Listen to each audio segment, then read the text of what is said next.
जय हिंद जय बिहार बच्चों, मैं अजीत सर।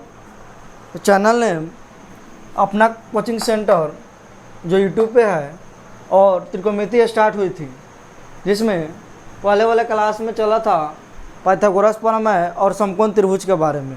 ठीक है, उसके आगे वाला टॉपिक देखिए। यहाँ पे जो फिगर बना हुआ है समकोण त्रिभुज है। कौन त्रिभुज है? समकोण त्रिभुज है। यानी त्रिभुज ए बी सी में कोण सी बराबर क्या है? थीटा है। देखिए यहाँ पे समकोण त्रिभुज है। क्या है? समकोण त्रिभुज। कर्ण जो है सबसे बड़ी भुजा होता है। समकोण त्रिभुज की सबसे बड़ी भुजा क्या कहलाता है? कर्ण कहलाता है। लेकिन लंब और आधार थीटा पर डिपेंड करता है। जैसे यहाँ पर थीटा है तो इसके जस्ट सामने वाला क्या कहलाएगा जी? लंब कहलाएगा। लंब को क्या बोलते हैं? पी द्वारा डिनोट करते हैं। ठीक है ना।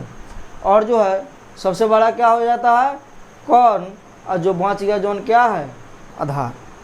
यानी कि समकोण त्रिभुज में, समकोण त्रिभुज किसे कहते हैं बताया गया था, वैसा त्रिभुज जिसका एक कोण कितना डिग्री का कोण हो जी? 90 डिग्री, और बाकी दोनों को न्यून कोण होता है। ठीक है ना, वो कौन त्रिभुज कहलाता है? समकोण त्रिभुज कहलाता है। तो यहाँ पर देखिए थीटा क्या है? थीटा। इसी के अनुसार इसके लिए स्पेशल अलग से टॉपिक स्टार्ट करेंगे कि पहचान कैसे किया जाए, कौन लंब है, कौन आधार है, कौन कर्ण है। लेकिन यहाँ पर थोड़ा सा बताने का प्रयास कर रहे हैं। यहाँ पर थीटा का जस्ट सामने देखिए, जहाँ पर थीटा रहेगा ना उसके सामने वाला क्या कहलाता है जी? लंब कहलाता है। और सबसे बड़ी भुजा क्या कहलाता है? कर्ण कहलाता है। और जो बच गया जोन क्या है? आधार है। यदि समकोण त्रिभुज ए बी सी में कोण सी बराबर थीटा हो तो, यानी सी कोण का मान कितना दिया है? यहाँ पर थीटा दिया हुआ है। तो अब ये फार्मूला देखिए, साइन थीटा बराबर फॉर्मूला होता है लंब बटा कर्ण। लंब को इंग्लिश में क्या बोलते हैं जी? पी बोलते हैं। और कर्ण को क्या बोलते हैं? एच बोलते हैं। यानी पी बाई एच भी कह सकते हैं।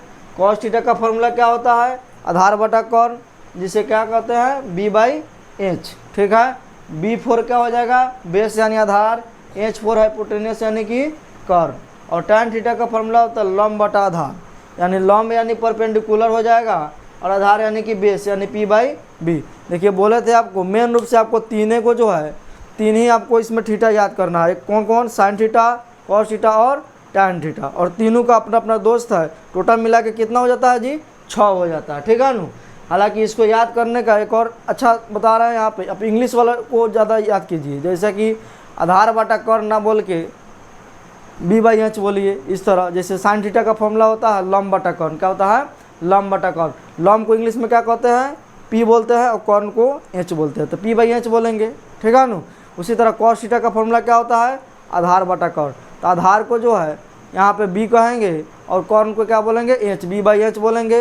उसी तरह tan थीटा का फॉर्मूला होता है पी बाई बी, यानी लंब बटा आधार। अब ये टोटल सिर्फ और सिर्फ जो है इंग्लिश में ही बोला जाएगा। साइन थीटा बराबर पी बाई एच। ठीक है। कॉस थीटा बराबर b by h. tan theta बराबर पी बाई बी। यानी कि तीन अगर आप याद कर लेते हैं तो तीन अपने आप याद हो जाता है। कैसे याद हो जाता है? क्या कि इसका उल्टा होता है। उल्टा होता है जैसे कि मान चलिए यहाँ पे साइन का उल्टा यहाँ पे क्या होता है? कौशिक होता है। ठीक है। तो कौशिक का उल्टा जब यहाँ पे उल्टा शब्द आ गया का मतलब इसका हर एक बातें उल्टा हो जाएगा। ठीक है ना। इसमें लंब बटा कर्ण है तो इसमें कर्ण बटा लंब हो जाएगा। देखिए नीचे कर्ण है तो यहाँ पे ऊपर हो गया, और ऊपर लंब है तो यहाँ पे नीचे हो गया।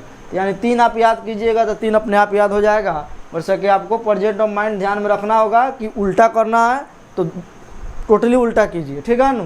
कर्ण बटा लंब है तो यहाँ पे एच बाई पी बोलिए। ठीक है। सेक थीटा, सेक किसका उल्टा है? कॉस का उल्टा क्या है? सेक। कॉस का उल्टा सेक है। तो यहाँ पे आधार बटा कर्ण है तो क्या हो जाएगा? कर्ण बटा आधार हो जाएगा। कर्ण को इंग्लिश में क्या बोलते हैं? हाइपोटेन्यूस यानी कि एच बोलते हैं, और आधार को क्या बोलते हैं? बी बोलते हैं। ठीक है। यानी एच बाई बी हो जाएगा। उसी तरह कॉट थीटा का फॉर्मूला हो जाएगा आधार बटा लंब, क्योंकि यहाँ पे देखिएगा tan के उल्टा ही तो कॉट है, tan का ही उल्टा ही तो कॉट है। तो tan थीटा का फॉर्मूला होता है लंब बटा आधार। यहाँ पर लंब बटा आधार है तो यहाँ पे क्या हो जाएगा? आधार बटा लंब हो जाएगा। क्यों हो जाएगा? क्योंकि इसका क्या है? उल्टा है, अपोजिट है। ठीक है ना। फिर से एक बार इसको रिपीट करा दिया जा रहा है। सबसे पहले साइन थीटा, साइन थीटा का फॉर्मूला जो होता है लंब बटा कर्ण होता है। लंब बटा कर्ण यानी कि पी बाई एच। ठीक है। कॉस थीटा आधार बटा कर्ण यानी कि b by h. tan theta p by b यानी कि लंब बटा आधार, तो यहाँ पे पी बाई बी हो जाएगा। ठीक है। साइन का उल्टा क्या होता है, कौशिक होता है। तो कौशिक उल्टा वाला को भी लेकर चलिए साथ में, तो साइन थीटा बराबर लंब बटा कर्ण, यानी कि साइन का उल्टा कौशिक तो कर्ण बटा लंब, ठीक है। उसी के बाद आ जाइए कॉस थीटा बराबर आधार बटा कर्ण, तो कॉस का उल्टा सेक होता है, कॉस का उल्टा क्या होता है, सेक होता है। तो आधार बटा कर्ण इसमें है, तो सेक थीटा बराबर कर्ण बटा आधार हो जाएगा, ठीक है। उसी तरह tan का उल्टा क्या होता है, कॉट, कॉट थीटा बराबर जो है यहाँ पर tan थीटा बराबर होता है p/b लंब बटा आधार, उसी तरह उसमें हो जाएगा b/p, ठीक है ना, यानी कि आधार बटा लंब, ठीक है। इसको समझिए, एक दो बार रिपीट कीजिएगा, अपने आप याद हो जाएगा, ठीक है ना। इसको थोड़ा इसके बाद वाला टॉपिक में इसको थोड़ा समझाएंगे आपको कैसे पहचानिए कौन लंब है, कौन आधार है, कौन कर्ण है। कर्ण के लिए टेंशन नहीं है, क्या है, क्योंकि सबसे बड़ी वाली भुजा क्या कहलाता है, कर्ण कहलाता है। इसको एक बार और रिपीट करा दे कि हो जाएगा, एक बार रिपीट करा देते हैं, चलिए एक बार और। साइन थीटा पर लंब बटा कर्ण यानी कि p/h, ठीक है। कॉस थीटा आधार बटा कर्ण b/h, tan थीटा बराबर लंब बटा आधार यानी कि p/b। उसी तरह उसका उल्टा है, कौशिक थीटा बराबर जो है कर्ण बटा लंब यानी कि h/p। उसी के बाद सेक थीटा बराबर कर्ण बटा आधार यानी कि h/b, और कॉट थीटा बराबर आधार बटा लंब यानी कि b/p, ठीक है। इसको देखिए, चलिए जैसे बोले थे कि आगे का टॉपिक में आपको समझ में आ जाएगा कौन कर्ण, कौन लंब और कौन आधार है, ठीक है ना। इसमें बहुत कन्फ्यूजन होता है, आगे एक्सरसाइज में भी आपको मैथ जो है समझने में दिक्कत होगा, तो यहीं पे आप क्लियर कर लीजिए ताकि बाद में दिक्कत ना हो। एक तो बात है फिगर है, क्या है, फिगर लिखा हुआ है, शॉर्टकट में FIG लिख दिया है। एक नंबर फिगर में समझिए, एक तो क्लियर है, क्लियर क्या है, सबसे बड़ी भुजा क्या कहलाएगा, कर्ण कहलाएगा। कर्ण को इंग्लिश में क्या बोलते हैं, इंच बोलते हैं, इसमें दिक्कत नहीं है। सबसे बड़ी भुजा आपको खोज लेना है टॉर्च बार कर, और जो होगा उसको आप कर्ण मान लीजिएगा, ठीक है। और भाई बाकी जो है बच गया कौन कौन, लंब और आधार। बाकी जो है लंब और आधार बच गया, तो थीटा के अनुसार इस थीटा को खोजिए। थीटा कहने गया खोजिए, तो उसको थीटा यहाँ पे है, ठीक है ना। थीटा को हम लोग ढूंढ लिए, और थीटा के सामने वाले, ताकिए तो गांधी जी के चश्मा पहन के, गांधी जी के चश्मा पहन के ताकिए, थीटा के सामने वाले क्या कहलाएगा, लंब कहलाएगा। क्या कहलाएगा, लंब कहलाएगा। लंब को इंग्लिश में क्या कहते हैं, शॉर्टकट में छोटा p, या फुल में कोई पूछेगा उसका नाम क्या है तो परपेंडिकुलर, फुल फॉर्म उसका P4 कोई पूछेगा तो बोल दीजिएगा परपेंडिकुलर। और जो बच गया क्या कहलाएगा जी, आधार, जिसे क्या कहते हैं, स्मॉल b द्वारा डिनोट करते हैं। दिक्कत है क्या, दिक्कत नहीं है। देखिए इस फिगर में से आपको इतना तो क्लियर हो गया कि सबसे बड़ी भुजा क्या कहलाएगा, सबसे बड़ी भुजा क्या कहलाएगा, कर्ण कहलाएगा। और थीटा को खोजेंगे, थीटा को खोजेंगे और देखेंगे थीटा कहाँ पे है, थीटा कहाँ पे है, यहाँ पे रहा। और थीटा के सामने वाला जो है क्या कहलाएगा, लंब कहलाएगा। लंब को जो है लंब का है या पी का है तो किसी प्रकार की दिक्कत है नहीं है।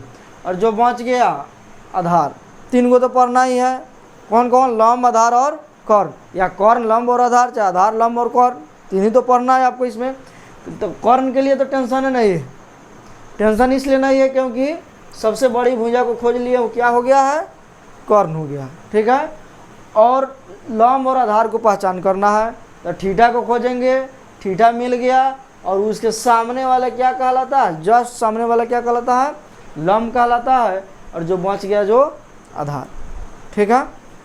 अब आइए फिगर नंबर 2 में, फिगर नंबर 2 में समझिएगा, फिगर नंबर 2 में क्या है, देखिए ABCD ही सिर्फ नहीं रहेगा, PQR भी आ सकता है, MNO PQR कुछ भी, मतलब ABCD से अल्फ़ाबेट का लेटर रह सकता है, XYZ भी रह सकता है। तो उसके लिए नहीं सोचना कि उसमें A था इसीलिए वो लंब है, उसमें B था इसीलिए वो कर्ण है, C था इसीलिए वो आधार है, ऐसा बात नहीं है। यहाँ पे आपको PQR भी लिखा जा सकता है, ABCD में के कोई अक्षर लिख सकते हैं।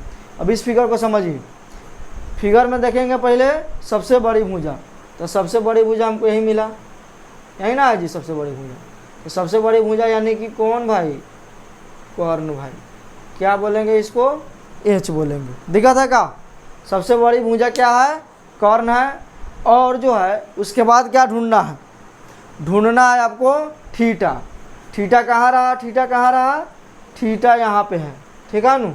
अब थीटा के सामने ताकेंगे, सामने सामने सामने सामने सामने, यही ना आ रहा है जी, तो क्या हो जाएगा, लंब हो जाएगा, जिसे किस द्वारा सूचित करते हैं, स्मॉल p द्वारा। ठीक है ना, यानी कि p का है चाहे लंब का है, दिक्कत नहीं। लंब कहाँ से आ गया, कोई पूछेगा लंब सर आप इसी को लंबे क्यों कह रहे हैं, नीचे वाला को लंब क्यों नहीं कह रहे, तब क्या कहिएगा, आपको यही कहना है कि थीटा के जस्ट सामने वाला, थीटा का जस्ट सामने वाला जो होता है क्या कहलाता है, लंब कहलाता है। और दो को मिल गया, तीसरा जो बच गया वो क्या कहलाएगा, आधार कहलाएगा। क्या कहलाएगा जी, आधार कहलाएगा। क्या कहलाएगा, आधार कहलाएगा। और आधार को क्या कहते हैं, बी कहते हैं। इस फिगर में दिक्कत है, दिक्कत नहीं होना चाहिए। एक बार और समझिए, सबसे बड़ी भुजा कर्ण, सबसे बड़ी भुजा क्या हो जाएगा, कर्ण। और बाद में देखेंगे थीटा, थीटा के सामने वाला क्या कहलाएगा, लंब। थीटा के सामने वाला क्या कहलाएगा, लंब। और जो बच गया जवान, आधार। ठीक है। और फिर फिगर नंबर 3 में देखिए, फिगर नंबर 3 में जो है यही समझना है कि सबसे पहले खोजना है बड़ी भुजा। सबसे पहले क्या खोजना है, बड़ी भुजा। तो बड़ी भुजा ये रहा, बड़ी भुजा यही ना है जी, सबसे बड़ी भुजा। तो ये क्या हो जाएगा, कर्ण हो जाएगा। क्या हो जाएगा, कर्ण हो जाएगा, जिसे आप इंग्लिश में क्या कह सकते हैं, एच कह सकते हैं। इसमें दिक्कत है क्या, दिक्कत नहीं है।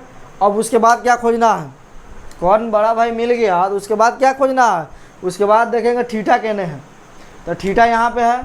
अब थीटा का जस्ट सामने वाला क्या कहलाएगा, क्या कहलाएगा, लंब कहलाएगा। क्या कहलाएगा, लंब, जिसे इंग्लिश में क्या कहते हैं, स्मॉल p। ठीक है ना जी। यानी कि थीटा का जस्ट सामने वाला क्या कहलाएगा, लंब कहलाएगा। और जो बच गया, जो क्या बच गया, आधार बच गया, इसको क्या कहेंगे, बी कहेंगे। दिक्कत है क्या, इस फिगर को एक बार रिकॉल कर लेते हैं। सबसे बड़ी भुजा क्या कहलाएगा, कर्ण। देखिए कर्ण लंब आधार पहचानने का एक ही दिमाग में रखिए बात कि सबसे बड़ी भुजा कर्ण और थीटा। थीटा को ढूंढिए गांधी जी के चश्मा लगा के, थीटा मिल जाएगा। तो थीटा का जस्ट सामने वाला क्या कहलाएगा, लंब कहलाएगा। क्या कहलाएगा, लंब कहलाएगा। और जो बच गया वो क्या बच गया जी, आधार बच गया। इस तीनों फिगर से आपको समझ में आ जाना चाहिए, इस तीनों फिगर से समझ में आ जाना चाहिए कौन लंब है, कौन आधार है और कौन कर्ण है, ताकि कन्फ्यूजन ना हो। आगे मैथ आपको मिलेगा तो आपको समझने में दिक्कत होगी कि कौन थीटा है, कौन लंब है, कौन आधार है, कौन कर्ण है। ठीक है। एक बार रिकॉल करा देगा। सबसे पहले मान के चलिए एक फिगर ही बना देते हैं और समझा देते हैं किस तरह क्या करना है आपको। मान चलिए कोई भी फिगर बन गया, थोड़ा सीधा होना चाहिए। क्यों सीधा होना चाहिए, क्या है कि समकोण त्रिभुज में एक कोण 90 डिग्री का, 90 डिग्री यानी मतलब स्ट्रेट लाइन होना चाहिए। ठीक है ना, यानी वाला सीधा, मतलब आप उसमें सीधा लाइन देना है। मान चले इसको आप 90 डिग्री बना दिए। ठीक है। भल बोले हैं कि कुछ भी मान सकते हैं, एक्स वाई जेड मान सकते हैं आप, एक्स वाई जेड भी मान सकते हैं, कोई भी नंबर लेटर ABCD का कोई भी लेटर हम लोग ले सकते हैं। अब ये थीटा, इसमें आपको कर्ण बताना तो आसान है। क्यों आसान हो जाएगा, क्योंकि सबसे बड़ी भुजा क्या हो जाएगा, कर्ण। सबसे बड़ी भुजा कर्ण यानी कि एच। अब आधार और लंब बताना थोड़ा मुश्किल होगा, तो मुश्किल होगा तो थीटा आप खोजिए। तो थीटा नहीं है तो मान चलिए थीटा यहाँ पे कोई दे दिया और बोलेगा बताइए इसमें कौन लंब है, कौन आधार है, कौन कर्ण है। तो कर्ण के लिए टेंशन नहीं है भाई, उधर कर्ण है, बात खत्म। अब भाई ये थीटा के सामने वाला ताकेंगे, थीटा के सामने वाला ही ना है जी, हैं। तो जब यही है तो यही तो लंब है। थीटा के सामने वाला क्या है, लंब है। और जो बच गया जोन क्या है, आधार है। दिक्कत है, दिक्कत नहीं होना चाहिए। इसको समझिए और इसको अपने माइंड में भी सोचिए, अपने मन से थीटा के नाम रख दीजिए और बोलिए कौन लंब है, कौन आधार है, कौन कर्ण है। अपने आप से समझिए और उसके बाद वीडियो में भी देख कर समझिए कि सर क्या बोले थे। ठीक है ना, अपना से भी समझिए और मेरा वाला भी बात समझिए। ठीक है, और इसको समझिए, तब तक इसके आगे बढ़ा रहे हैं। चलिए आगे देखिए, उसमें तो क्लियर हो गया कौन लंब है, कौन कर्ण है, कौन आधार है। और आगे समझिए, हम लोग जो साइन थीटा कॉस थीटा बोलते हैं वो संक्षिप्त रूप बोलते हैं। ठीक है ना, जैसा कि त्रिकोणमितीय अनुपात का संक्षिप्त रूप, त्रिकोणमितीय अनुपात ये रहा। ठीक है, अब उसका संक्षिप्त रूप किधर है, इधर है। जैसे साइन इस तरह है तो इसको साइन इस तरह लिखते हैं। ठीक है, कोसाइन इधर है तो इसको कॉस बोलते हैं। ठीक है, टेंजेंट है तो इसको क्या बोलते हैं, टैन बोलते हैं। और जो है कोटजेंट है इसको क्या बोलते हैं, कॉट बोलते हैं। सेकेंड है उसको क्या बोलते हैं, सेक बोलते हैं। और जो है कोसेकेंड है उसको क्या बोलते हैं, कौशिक बोलते हैं। ठीक है, इसको थोड़ा समझ लीजिए। ठीक है, जैसे साइन को यहाँ पे साइन बोलते हैं, कोसाइन देख लो COSIN नहीं लिखा जा रहा, लेकिन शॉर्टकट में कॉस डाल दिए, शॉर्टकट के ज़माना है भाई। टेंजेंट, टेंजेंट को टैन TN बोल देते हैं। को टेंजेंट का जो है कोट यहाँ बोल दे रहा है, सेकंड को सेक बोला जा रहा है, और को सेकंड को क्या बोलता है, कोसेक बोलते हैं। ठीक है, उसी तरह व्युत्क्रम रूप, व्युत्क्रम रूप यानी कि उल्टा सूत्र। ठीक है ना, जैसे साइन थीटा का उल्टा क्या होता है, कोसेक होता है। साइन थीटा का उल्टा क्या होता है, कोसेक होता है। और कॉस थीटा का उल्टा सेक हो गया, और टैन थीटा का उल्टा क्या हो जाएगा, कॉट थीटा हो जाएगा। साइन का उल्टा क्या हो जाएगा, कॉसेक, कॉस का उल्टा सेक, और टैन का उल्टा कॉट। बोले थे 3 गो मेन है, और इस सब का क्या है, दोस्त है जो अपोजिट है। ठीक है ना, उल्टा है। चलिए आज पर इतना ही रहने दिया जाए, कल आगे टॉपिक स्टार्ट की जाएगी, और रिवीजन भी करते रहना है। ठीक है ना, चलिए मिलते हैं अगले वीडियो में। और जो है कंटिन्यू इस चैनल पे बने रहिए। अपना coaching centre by Ajit sir, मेरा ही नाम अजीत सर है। ठीक है, चलिए ओके, थैंक यू।